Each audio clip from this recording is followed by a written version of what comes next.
nataka 200 billions mchukue kwa njia ya kuongea, sababu nilinunua kwa government. Sawa?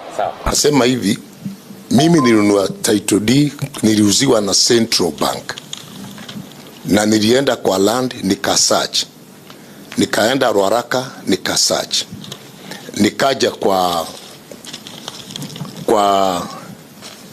railway, kwa City Council, nikapata hii shamba ilikuwa ya Kenya Finance Bank Limited, ambapo ni benki ilianguka, Central Bank wakachukua wauze mali ya hiyo benki. Bila nilipata historia, basi mimi kwa sababu ni Central Bank na ni government, mimi nikakubali kuchukua hii lands.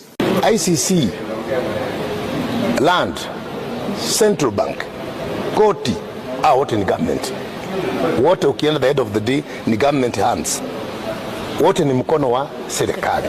Sasa mimi hii ni kanisa, na kama Mungu anaweza akarobu kakota, nauliza hivi, one day one time kutakuja mtu hapa Kenya, mfalme moja ambaye atataka kujua hizo 50, 10,000, 20,000 acres mulitoa wapi? Kama hii kanisa kenyewe kanakula watu. Nimekasirika, wacha niende.